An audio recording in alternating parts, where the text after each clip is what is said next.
It's Sunday, February 8, 2026. I'm Anthony Davis. Welcome to the Weekend Show, where we make the time to consider the news of the week. You can support my work and independent journalism at patreon.com/5minute news. Our guest today is a 35-year trial lawyer, co-founder of Legal AF and the Legal AF channel. You can hear him on the Intersection podcast, all on the Midas Touch network. Sir Michael Popok, welcome back to the Weekend Show. I just got knighted. Yes, you did. And it's hard to believe. Thank you, Anthony, for having me on and to brief your audience on the things we're going to talk about. And it's hard to believe. You told me before I got on, it's been a year and a day or whatever since I was last on, considering how much you and I talk about doing things together. Right. I've been remiss. I'm glad you had me back. Well, last time we spoke, it was about a week after the inauguration of Donald Trump. So we maybe we were enjoying a false sense of security at the time. Obviously, things have gone from bad to worse since then, and we're now living literally under a dictatorship, and this is what it feels like. And I think we have more empathy for dictatorships from history as we recognize what's going on in the US. I want to start, though, with one of the authoritarian figure's favorite kind of hobbies, and that is election subversion. And this is part of the reason why Vladimir Putin's been reigning supreme for 23 or 24 years now, is that you can have elections and they can feel like they're elections, but they might not actually be elections. Do you think that's where we're headed with the midterms? Because we're starting to hear the Department of Justice getting involved with voter rolls and goodness knows what else. And even the very sentence from Donald Trump saying that the states should not be running these elections, and actually it should be nationalized. Well, look, we're going to be running into just how strong our constitutional protections are as enforced by federal judges. This is going to be given a major test. Donald Trump had a dress rehearsal for this in his first term. He's going to try to employ it now. He's going to do everything to try to take away people's voting. He's going to scare them into not voting. He's going to challenge their right to vote. He's going to put up barriers to their ability to vote easily. Like, he'll try to eliminate early voting. He'll try to eliminate drop box voting. He'll try to eliminate mail-in and absentee voting. But all those things have to run their course through lawsuits in federal court. And the good news is we're sort of running out of time, at least on the Supreme Court's clock, to make these changes in time for the midterm election. Because while it feels like February, in election offices, they're starting to print up ballots.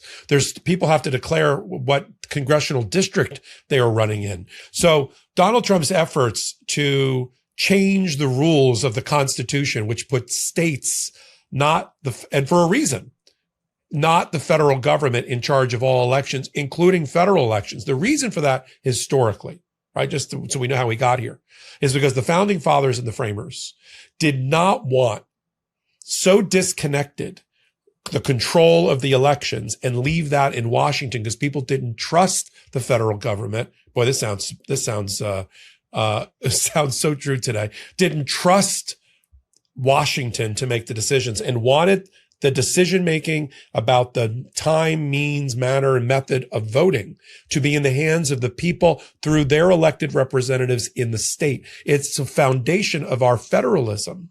So that's what Donald Trump is challenging. So when he trolls the American people, let's say going on Dan Bongino, formerly the totally FBI director, the totally not experienced, not woefully prepared deputy director of the FBI, now back being a podcaster, and says, we're looking into 15 states that we're going to nationalize the elections. He is going to run into federal judges. And the good news about it is I just interviewed, and it's up on Legal AF YouTube channel now, yesterday, J. Michael Ludick, Judge Ludick, who, for people who don't know, helped save our democracy by giving Mike Pence the backbone to certify the election. He used to be a right winger. He almost was the Chief Justice of the United States instead of John Roberts.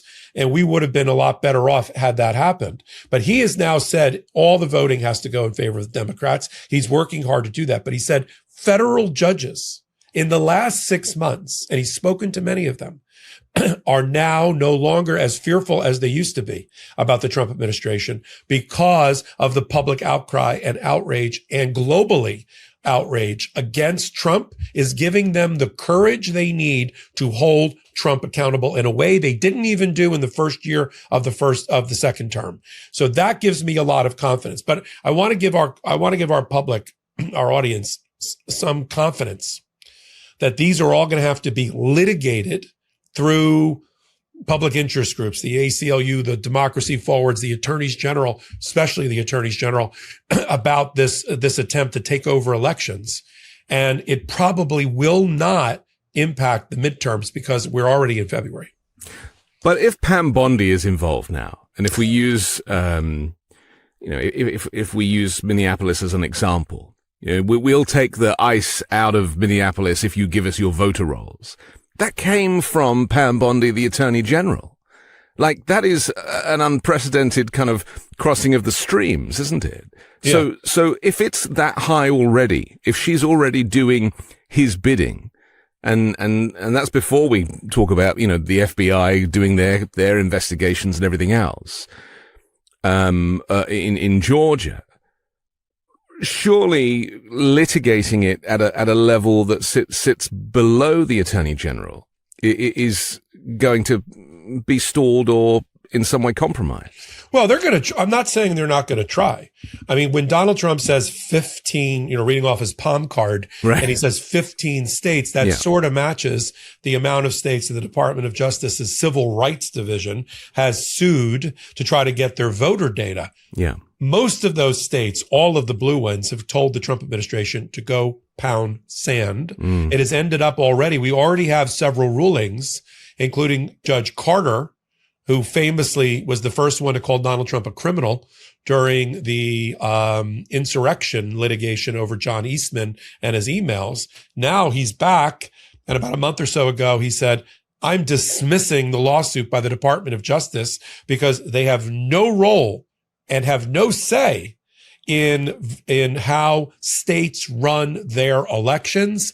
Dismissed, denied. And I'm not even sure that's up on appeal. So a lot of times, this is a lot of performative stuff by the Trump administration to scare the crap out of people. But that's what I wanted to ask you. Knowing they can't win. Right, because there is a national anxiety at the moment, and people are feeling it. And I've written on Substack about this sense of grief and loss we have for the democracy.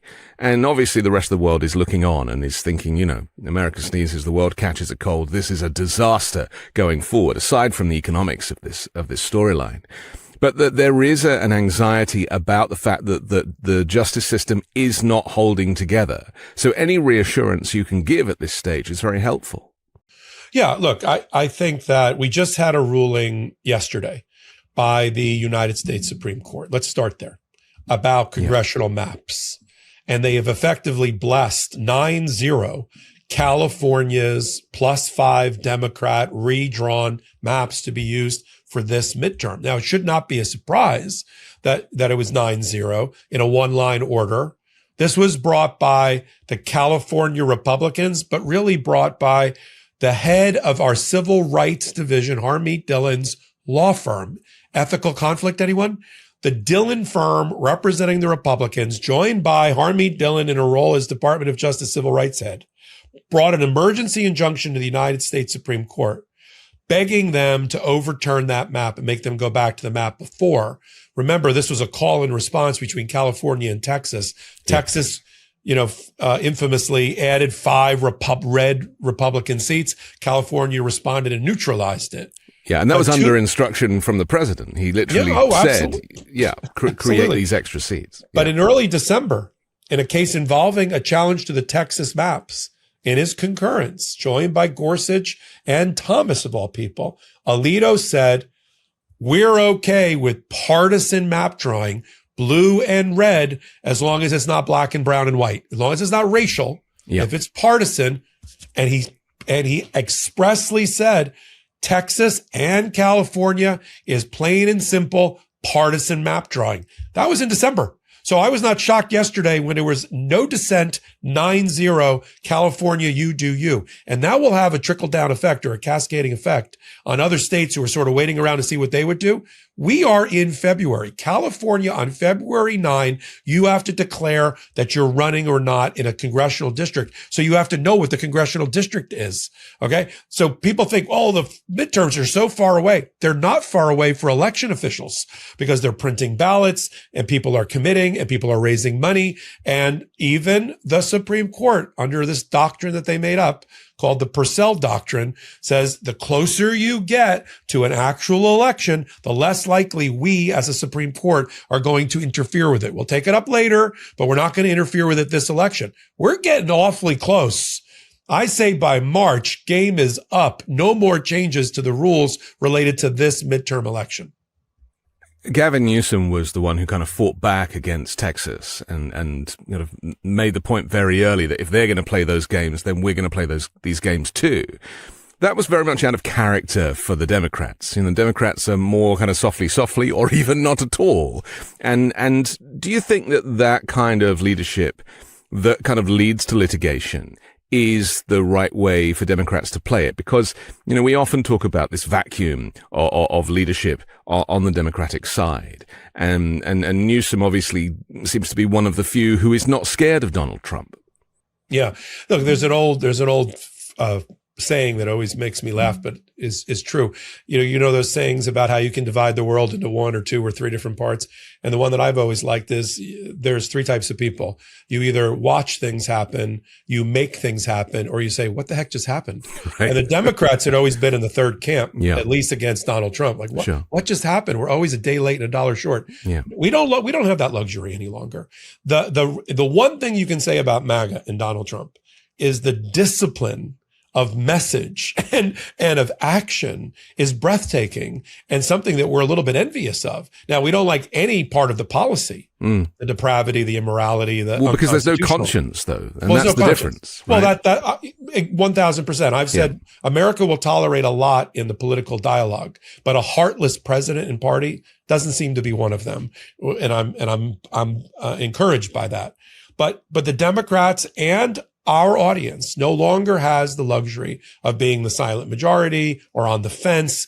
This is, people think we say this because we're trying to sell something. We're not. This is the most important election, as will 2028 be, in my 50 plus year lifetime. Right. And there's a reason for that, because as you framed it at the top of your show, our constitutional republic, its existence is at stake, hangs in the balance. And if that doesn't motivate the Democrats to come up with their own playbook, like I've heard they're going to do a contract with America, but I heard about that 4 weeks ago. Where is the contract with America that they can run on, that they can promote, that Hakeem Jeffries and others will lead? They should have already launched it. They need to launch it now and have that rigor and that discipline. But you're absolutely right about Gavin Newsom. You can count on half a hand the Democratic leaders, and probably on one finger, who are every day making it their business to challenge and push back against a lawless presidency. And Gavin Newsom is leading. Does that make him the leading candidate for the presidency? He certainly has to be at the top of the conversation. But it kind of doesn't matter. Right now. That's what you're saying is what the media would do. They'd be like, oh, Gavin Newsom's just trying to run for president. Yeah. And it's completely irrelevant at this stage when democracy is hanging in the balance. Talk about the Democrats and these kind of plans. We often have our opinions about what Democrats should be doing in this moment. How much of their success relies on litigation behind the scenes that voters don't really get to hear about or aren't engaged with, versus getting up on a platform and coming up with a contract for America or whatever it may be?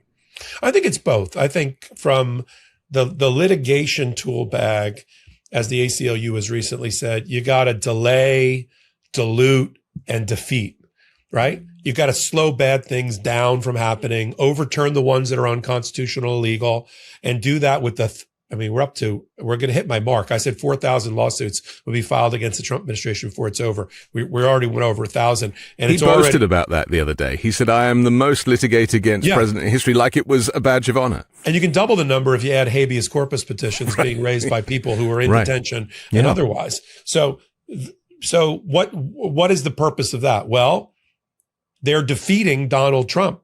Even the handful of cases that we care about at the United States Supreme Court that go Donald Trump's way, at least procedurally, justice is generally done at the lower court level. And hundreds of billions of dollars of state funding has been salvaged and saved by these lawsuits. Many times the Trump administration completely walks away after having gotten sued or filing their suit. They walk away and the billions of dollars flow to the red states and the blue states as a result. So that's one.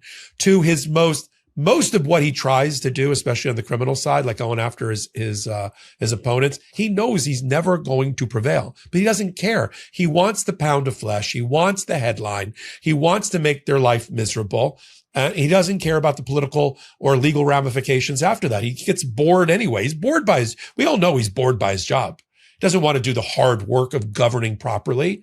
So he lurches from one constitutional crisis and one social media post to the next. I'll leave this part on this note. Even when he's got something big to announce, let's just talk about his mental and physical decline. Like when he went in the early January to announce the capture of Maduro and the Venezuelan oil fields.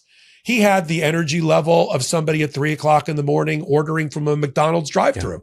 Yeah. I mean, he was leaning. Oh, we captured Maduro. I like an egg McMuffin, please. He can't even get up for his own job. No, he's half dead. Agreed. Dead. But he's also being, I refer to it as elder abuse. You know, he's being abused. He is being abused by the people around him. And this is a serious thing. And it's a thing that does go on.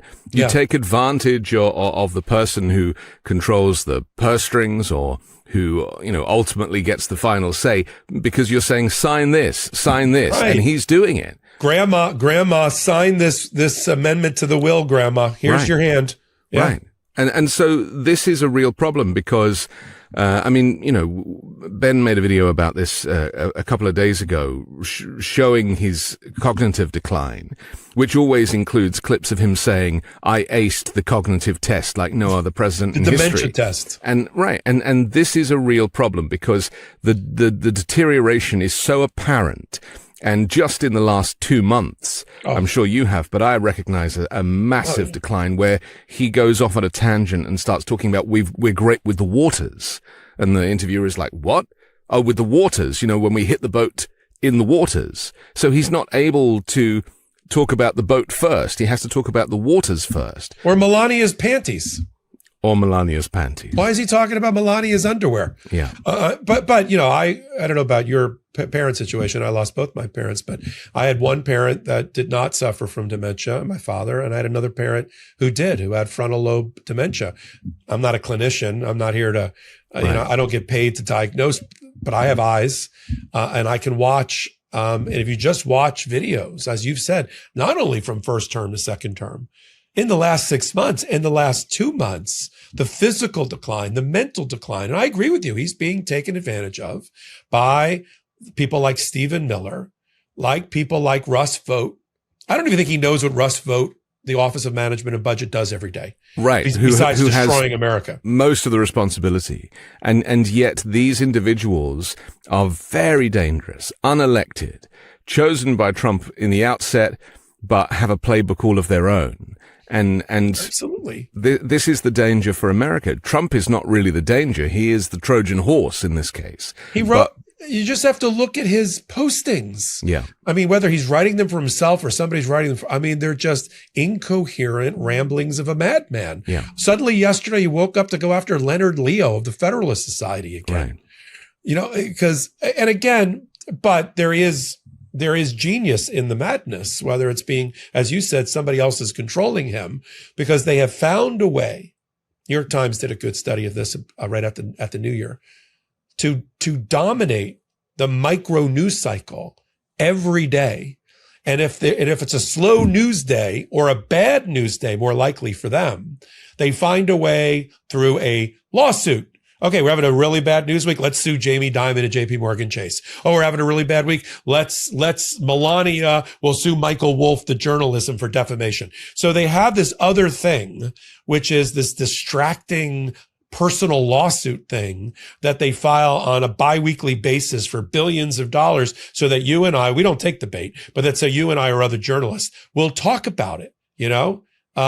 This poor story about Savannah Guthrie's mother being kidnapped. Yeah. But Donald Trump, you know, who doesn't give a crap about law and order or justice or how the FBI's, he sees the story. So he's got to jump on and be the consoler in chief. I'm putting all the resources of the FBI and the Department of Justice. I'd like the lady to come back. But what about now your law and order? What about all the average Americans on the streets that are being abused, beaten, kidnapped, tortured by your security forces? What about them? But it also goes further, where he would kidnap a foreign head of state to distract from the Epstein files news cycle that week. And that is, you know, beyond the point of no return as I see it, because it makes anything and everything fair game. Yeah, I mean, but that he's been a master of that. His rapid response team and all of it, and they know how the mainstream media, especially, will take the bait, and get them off of a news cycle. And then Donald Trump also subscribes to the theory that any news is good news. You know, he's having let's try to overturn my conviction. Through the hearing didn't go well. Oh, it doesn't matter. At least they were talking about the conviction and overturning it. But we had in the UK, obviously the tabloid newspapers have huge sway with voters, and we've always had prime ministers kind of colluding with the newspapers, and you would see these kind of meetings going on. And so it was almost done the other way around, whereas the newspaper editors would collude with the Prime Minister's office, and they would plan what the headlines were going to be in the next days. It's starting to get like that here, with media ownership changing, and with the likes of CNN just turning on its axis, but done slowly, like, you know, turning a ship, so that you don't really notice it in real time, but then suddenly the whole agenda has changed. Yeah, I miss the days where, you know, Nixon would be caught on tape saying, "That son of a bitch, Ben Bradley over the Washington Post, that MFer, you know, Jew over at the New York Times." I miss those days, because that means that the papers were doing their job, that they were doing the hard work of the fourth estate. But now they are complicit. Now it's like, oh, Jeff Bezos, you have contracts with the federal government for cloud computing, and you gave Melania $40 million, and you own the Washington Post. Which you're now choosing to effectively shut down. I mean, that's the other thing. You know, the firing of thousands of people at the Washington Post is part of the deconstruction of the media. Right. That is why it was bought in the first place. That's why Elon Musk bought Twitter. I mean, this is the long game, isn't it? Yeah, it is. I mean, we never anticipated, we should have, that when corporations, public companies, bought assets in media like newspapers and TV stations and broadcast stations and cable, that there could be this major conflict with their journalistic integrity, because we were used to, back in the days in the 70s and 80s, where there was a wall between editorial and publishing. The publisher didn't come down and tell the editor-in-chief what to do. I mean, you know, New York Times still has that. But those days, forget it. Those days are over. It's just an asset on a balance sheet underneath amusement parks and their stake in Bitcoin. Yeah. Oh, what's this one? ABC News? I mean, look at CBS. If you would have told me as a child, where the most chilling words used to be, and they had a whole documentary about it, it's Mike Wallace at the door from 60 Minutes. If you would have told me that 60 Minutes and the Tiffany Network and CBS News would be completely propaganda and compromised, that you could not trust a word that they said, I would say, you're kidding. How did that happen? Yeah. It's happened. We are watching the kind of deconstruction of American institutions in real time, not just the media landscape, but also the civic landscape as well. And so let's just talk about this relationship between the DOJ and the executive, because this argument that, oh, well, Merrick Garland should have done more and faster and could have done more and Biden should have told him to. The Democrats don't subscribe to that kind of unwritten rule, do they? They're like, no. These are separate departments. They have nothing to do with one another. Is it a problem that the president chooses the attorney general? Because that's, for me as an outsider, the weird thing was, okay, so you choose that person, but then you have nothing to do with them. Well, why can't it be independent? Because Pam Bondi, who was his former personal lawyer, is now continuing to be his personal lawyer, and her deputy was his personal lawyer and continues to be. We've always had this strange defect in the Constitution and globally. You and I'll talk about global things in a minute. But globally, I know people that are from another place, like in Europe, and I start talking about the three branches of government. If you don't know any better, you would think that the prosecutors are in the judicial branch. Yeah. Doing their job over there. Yeah. And then when you learn that the prosecutors and the Department of Justice is just an executive agency under the executive branch, which has now been given Leviathan-like powers by the Supreme Court, that there's only one member of the executive branch, despite the fact that it talks about administration and other things, and that's the President of the United States.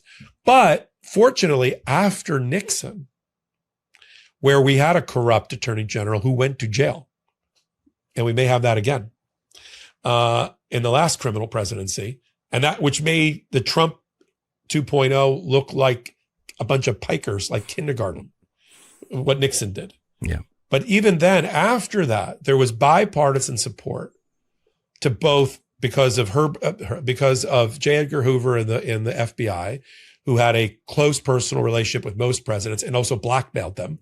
And then the Department of Justice being captured, that we saw that was not a good thing.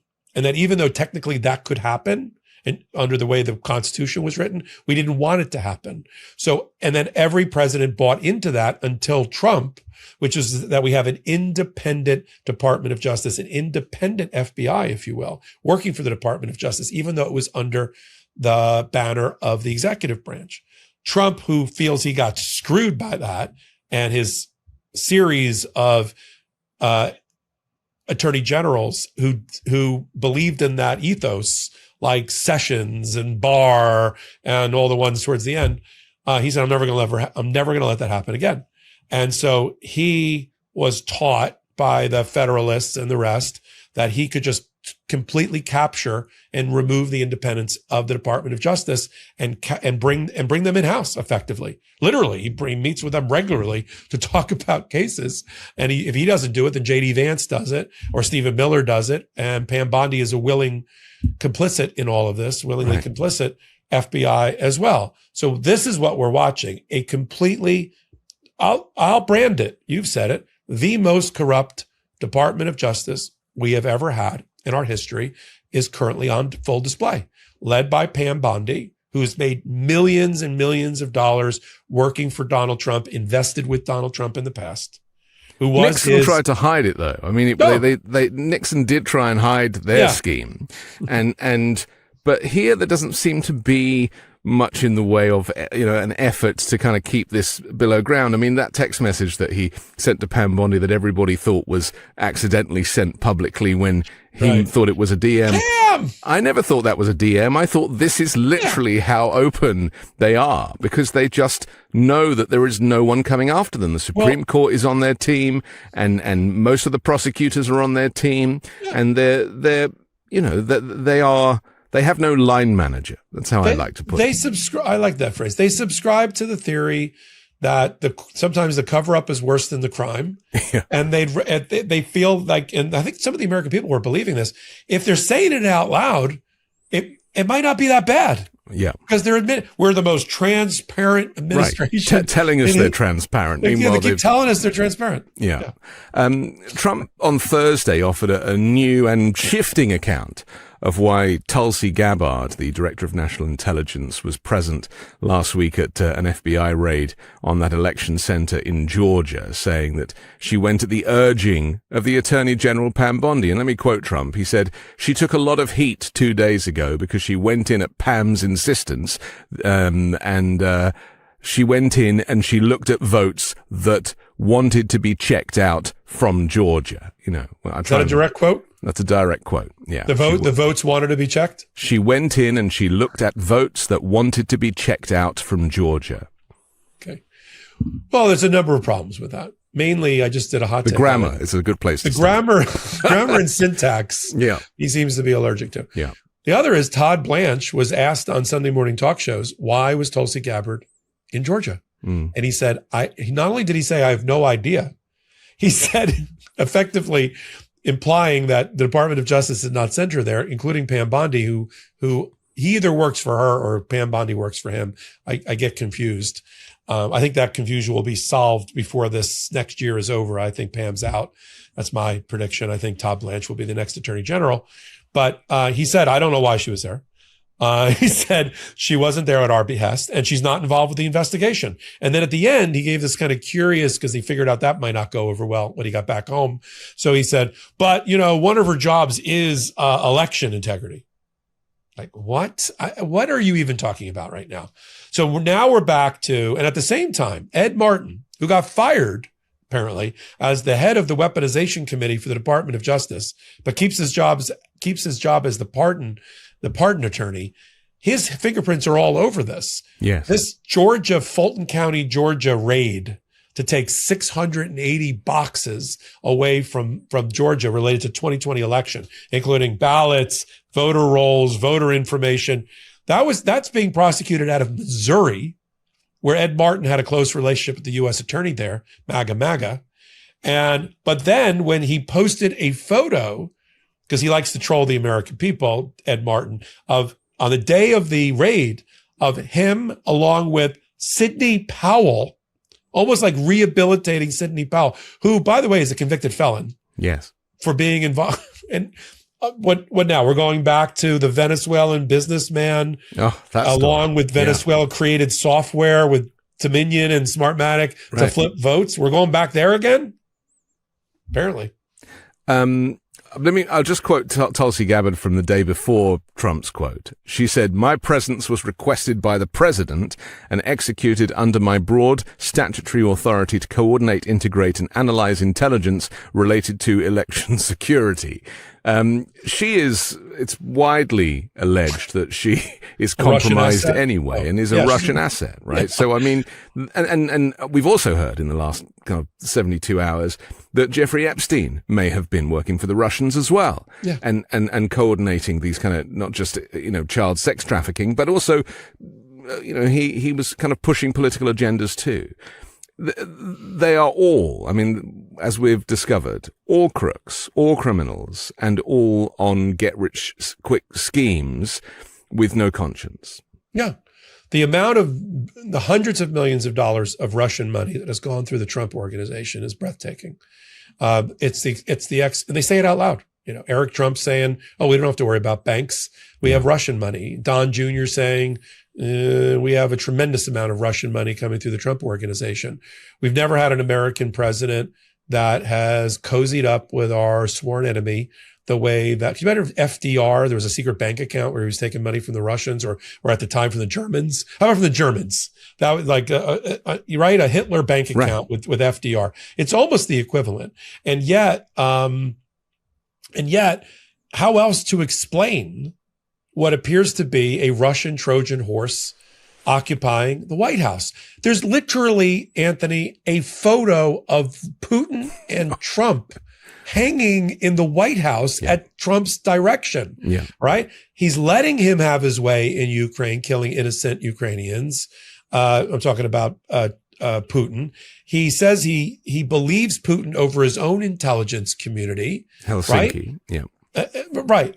He's burnt undercover operatives, told the Russians about people working against them. In the Oval Office. In the Oval Office. And on top of it, he revealed on the way into the this time around that he had 20 secret phone calls with Putin, from the White House. I don't know if they were recorded or not.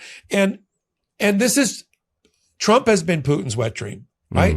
And he is putting Americans at each other's throats. He's using American security forces and military against other Americans, right? He's going after elections. He's attacked European allies. He's attacked the United Nations and undermined it with funding. This is everything on Putin's checklist. So he may not be a Russian asset, but the Russians think he is. Yeah. We have to take a quick break, but I want to come back and ask you about how ICE are able to enter people's homes without a warrant. This is obviously a bone of contention at the moment, and people are not really sure where the law stands.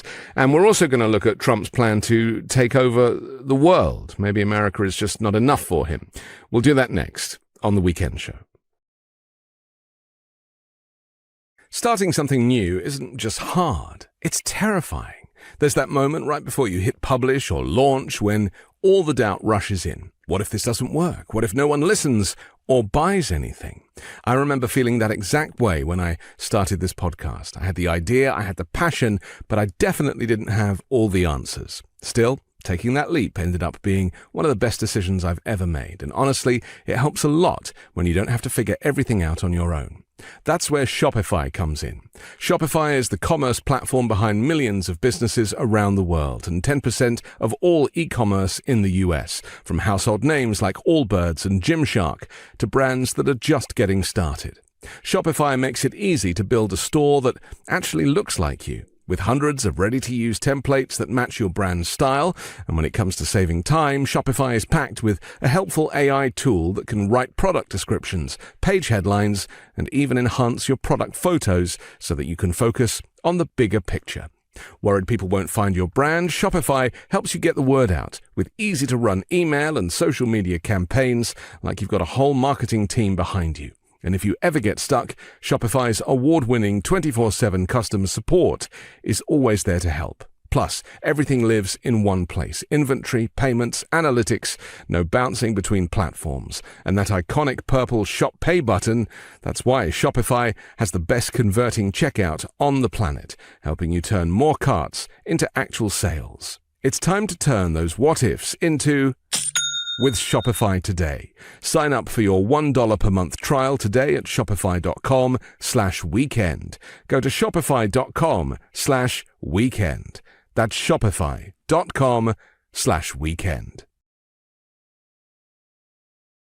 We're back on The Weekend Show with Michael Popok. I'm Anthony Davis. Michael, let's look at these abductions and this kind of abuse from ICE agents. Not just kidnapping people, but executing them on the streets of America. We're saying it like it's normal. We never should do that. But unfortunately, that is what Trump wants. He wants to create this chaos. He said that he was more upset about Renee Good than Alex Pretty because he heard that her mother was a Trump supporter and somehow managed to make the murder of that woman all about him. I just want to talk to you about the significance of the law when it comes to these ICE raids, because agents in Oregon now must stop arresting people without warrants unless there is a likelihood of escape. This is according to a federal judge ruling on Wednesday. The judge issued a preliminary injunction in a proposed class action lawsuit targeting the Department of Homeland Security's practice of arresting immigrants that they happened to come across while conducting ramped up enforcement operations, which critics have described as arrest first, justify later. We know that the Supreme Court have given ICE the ability to racially profile people, but this goes further, entering people's homes without a warrant. Just explain what the law actually says on this. Yeah. So you start with the Fourth Amendment, which the United States Supreme Court has said, and this is going on for a couple hundred years. The Fourth Amendment is the most important. If you only had one amendment out of the Bill of Rights to the Supreme Court, it would be the Fourth Amendment. It's the one that is actually closest to what was happening during the American Revolution with British officers breaking into homes and commandeering them, and many things flow from a Fourth Amendment analysis. Which is to stop illegal search and seizure of people's papers and homes and property. And it says people, not citizens. And until May of this year, every administration and its Department of Justice and its officers recognized the Fourth Amendment precedent by the Supreme Court, which is that to break the line of someone's home, their castle, their castle keep, you needed a improbable cause, a federal court, Article 3 judge, neutral judge to issue, magistrate or district court judge to issue a warrant, an arrest warrant. Just as the FBI had when they went into Mar-a-Lago, we should maybe use that as an example. Yes, a search warrant that was issued by a magistrate judge in Florida. Yeah. Coordinated actually with the president and his lawyers while he was up in New Jersey. So it wasn't a raid. No, it wasn't a raid. This was a raid. And so now what we find out, we were watching ICE break down doors with what's called an administrative warrant, which is technically an I-205, which comes from a Trump judge, an immigration judge, not Article 3, works for the Department of Justice and Pam Bondi and Donald Trump, okay, which has only been used for picking up somebody in public, but never to break down a door and go into their home, because the Fourth Amendment and Fourth Amendment case law says you can't. And then Todd Lyons writes a memo, or has one written for him, probably by Stephen Miller, that tells ICE, hey, that Fourth Amendment principle that administrative warrants enough. Burst through the door. Okay. So what's going to happen now? First of all, 2 whistleblowers came forward and revealed it. Thank you to the whistleblowers. Now we have challenges in court and in Congress to that policy and to get it rescinded and to get it enjoined from happening. So Fourth Amendment, whether you call the Fourth Amendment or the First Amendment, the 2 most important rights that we have of the 10 in the Bill of Rights, many things flow through the Fourth Amendment, and you are being safe in your person, in your papers, even reproductive rights. There's Fourth Amendment implications on reproductive rights, on civil liberties, many, many things. There's a Fourth Amendment analysis, not just the one we see where they're bursting through the door with a battering ram.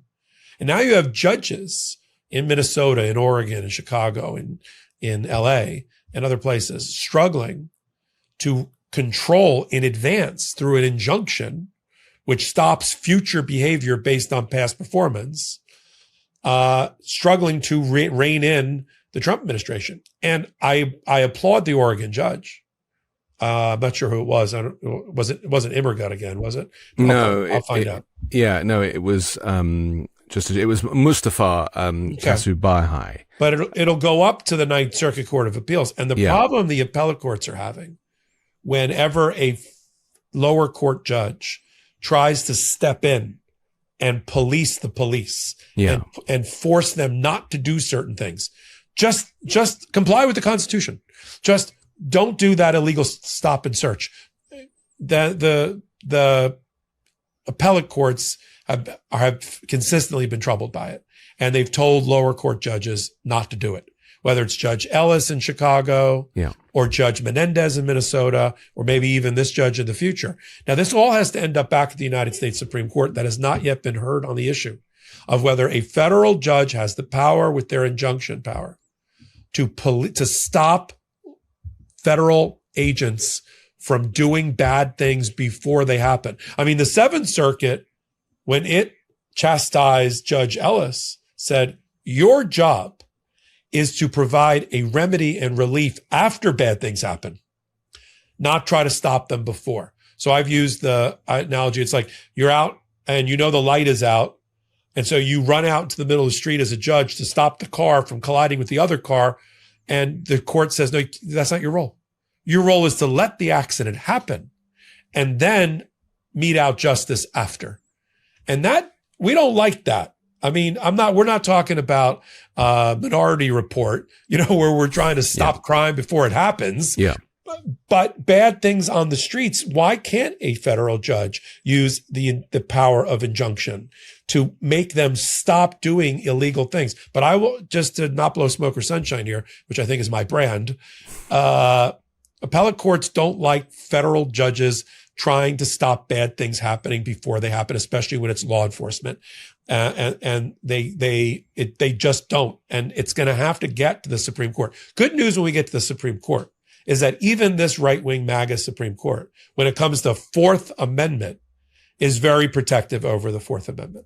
Now, they haven't had an opportunity yet to be heard about the Trump policies in the Fourth Amendment, but it is rapidly happening. It will be a first half of 2026 event. I assure you that with an emergency appeal up to the Supreme Court about the Fourth Amendment abuse by the Trump administration. My only fear, and I think you and I came to blows about this the last time we spoke over a year ago, is that when you're dealing with an authoritarian dictatorship, which we now have, I mean, there is no denying the days of the constitutional crisis are over.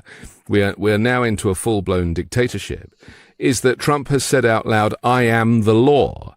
And, you know, aside from his mental state being compromised and being taken advantage of by people like Stephen Miller, who have a much more extreme view of how this country needs to change and to whitewash it effectively, to ethnically cleanse it, that it means that they don't care for the law. The law to them is irrelevant. They're going to do it anyway.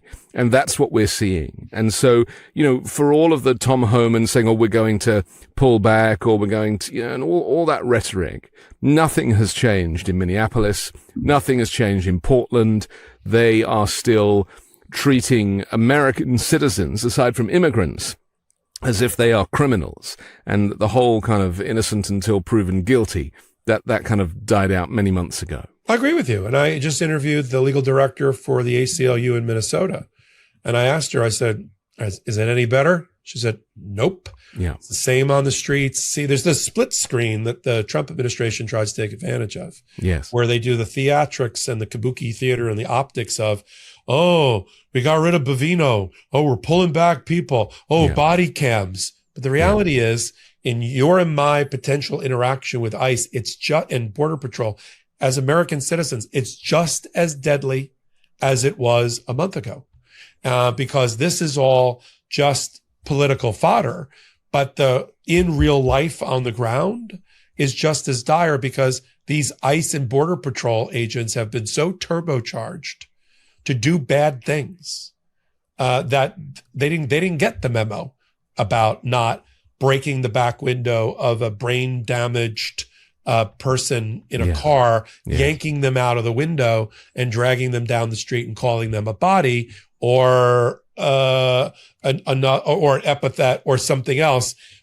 Because as Senator Blumenthal told me during the interview that I did with him today, this organization is so bankrupt and so corrupt that it needs to be completely reformed with new leadership and new guidelines and operating procedures and training. This is a bad cop writ large. Yes. And the Democrats are doing what they can, whether it's funding or calling for the head of Kristi Noem or doing these oversight hearings to embarrass the Republicans into doing the right thing. And the Republicans that are still scared and stuck in place, who won't do I'm talking about the senators and the Congress people, they're at the same time with one eye, like peripheral vision, watching the polling numbers for this president go off a cliff. Right. I made another prediction. I'll come back on your show if I'm right. I don't think his approval numbers will have a 3 in it for much longer. At the beginning. I think he's going to crash below 30%. I mean, how does he even have 30% now, considering what's going on? I mean, that makes no sense to me. And the economy is going to be the thing that changes it, because he's been lying about jobs numbers, lying about GDP, lying about investment into the US. None of it is true. We're hearing about revised numbers again this week, revising things down to the point that the economy is getting so close to recession, and that will have ramifications around the world. Yeah, absolutely. Let's talk about the world for just a moment, because, I've been writing on Substack the last couple of weeks about this board of peace that he announced at Davos, big fanfare. And really, my fear has been that he doesn't want to stop at the United States. He really feels that he deserves world domination. And in fact, Mother Jones wrote an article a couple of days ago entitled, "Donald Trump's plan to be king of the world. His board of peace is essentially a global slush fund run by him and him alone." The plan surely is to undermine the United Nations and NATO and even, I mean, he's the chairman of this thing that he's created, right? He can never be fired. He chooses his successor. He can veto any decision that's made by the board. The board consists of probably the worst autocrats and despots in the world currently. None of the kind of democratic countries have agreed to sign on to this. And that suits Trump perfectly, doesn't it? I mean, he's even invited Vladimir Putin, Benjamin Netanyahu. This is problematic because outside of the US, Trump sees his reign lasting indefinitely and having greater power than just through the boundaries of America. Yeah, this Board of Peace thing, you should run on one of your shows, we should too, a counter of how many people have died in the countries that he's claiming that he's bringing peace to, whether it's Gaza or it's Ukraine. I mean, this Board of Peace made up of, just to be pop culture for a minute, you're old enough. It reminds me of that Star Trek, the first round of Star Trek show where they were on in that place where it was like Abraham Lincoln and all, right? And all the true patriot leaders against like Genghis Khan and all these terrible, his peace board. It would be like Hitler, Mussolini, Milosevic. I mean, on the peace board. And as you rightly point out, $1 billion entry fee with him controlling all of the money. The scarring of the world and of America. The question I have, and I know you've been writing about it, is how do we heal it after he's gone? The tear down of the Kennedy Center that's imminent, the scarring of the White House, the scarring of our global relationships. Can we heal this? What do you think? Can we, when he's gone, and he will eventually be gone, and there won't be another person. You see the people around him who have the cult of personality that even can control the amount of people that he does. The JD Vance's not going to do it. Marco Rubio's not going to do it.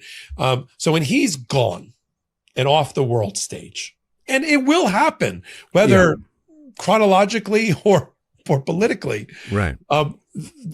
What do we do? How do we fix the world? And can we fix the world and put it back? I mean, Biden spent a considerable amount of time fixing, after Trump won, global relationships and was reasonably successful in doing that with a proper president who reinstates diplomacy,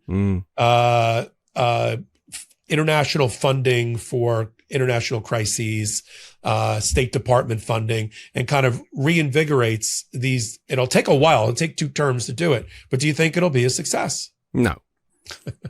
Why not? I mean, I'll give you a longer answer. I think it's done now. I think it's done. America is too volatile for the rest of the world. Yeah. Canada is joining forces with the Europeans. India, which is one of the kind of largest markets now, has chosen its side too, and it's not the US. China's basically been given a bit of a blank check by America. So I don't think that even if you were to get Gavin Newsom, hypothetically, who is an excellent diplomat and a great kind of speaker, I think that the institutions now are just not to be trusted. And the very constitution that I was going to say, you people keep always referring to, the Constitution, this Constitution that is fundamentally flawed and has been proven so by the rise of Donald Trump and the collapse of the guardrails that were supposed to prevent something like this from happening. Well, it's not the Constitution. It's the Supreme Court's interpretation of aspects of it that even our framers never foresaw, that there be a corrupted Supreme Court in collaboration with an imperial president. The things that drive you and me batty and question the constitutional republic and the Constitution were doctrines that were never present during the time the Constitution was created. This unitary executive model, that wasn't, people were like, was that in the 1780s? No, that was in the 1980s with a guy named Robert Bork, carried forward by a guy named Antonin Scalia, and forward.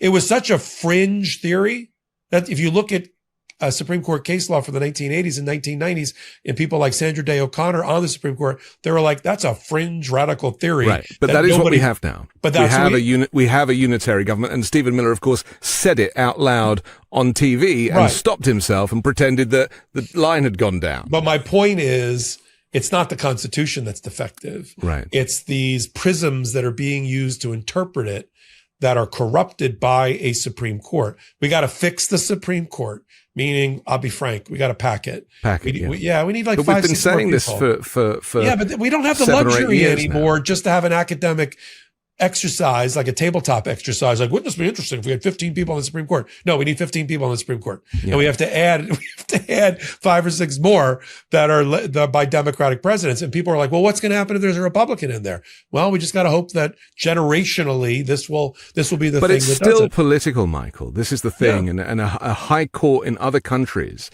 is not done politically. And that, I think that's the reason, in answer to your first question, as to how the rest of the world views America and can the US recover from this, I just don't believe it's possible. It is generationally, but it might take 25 years. How in the UK, how does the High Court judge chosen? It's done by an independent committee, effectively. Makes sense. Yeah. Yeah, the politicians might nominate people and make suggestions, but it's an independent judicial committee that make that decision. Yeah, we're going to, I'm not, look, I agree with you that there are permanent reconfiguration of important relationships around the world that won't be easily turned back because of where the trust and the way the money is now flowing. Yeah. I mean, it's very hard to stop a river of money that's now redirected to bring it back. And for what purpose? There's a breach of trust that NATO has, understandably, European Union has, and our quote unquote allies have. And you're right. It's not going to easily be resolved by 8 years of Gavin Newsom or a Democrat, but that doesn't mean we shouldn't try. 100%. And, what I love about the US is its resolve. And I think we're seeing the people power now. They recognize that maybe the Democrats are they've gone missing, not all of them, but the majority are missing in action. And so people are stepping up. And I think that the younger movement of more energized future politicians gives me great confidence. We have to finish, but before we do, I want to talk about the fact that you and I, over the last few years, have met, in this format together, in a kind of lightly branded model called Global AF, where we talk about the world's problems and where the US kind of fits in with that. Never has there been a more important time to go a little deeper with our analysis of international affairs. And so with that, I'm pleased to announce that I'm going to be joining you on the Legal AF channel with a new strand called Global AF every week, where we, both you and I, but also me on my own, analyze the situation across the world and how other countries are handling not just Trump, but America and its future. Yeah. Every day, I think, not just every week. I'll do my best for you. But let me from your audience perspective, and there's an overlap also with our audience. As I built the Legal AF YouTube channel, and as we saw in the first year, which I formed it 3 months before the election.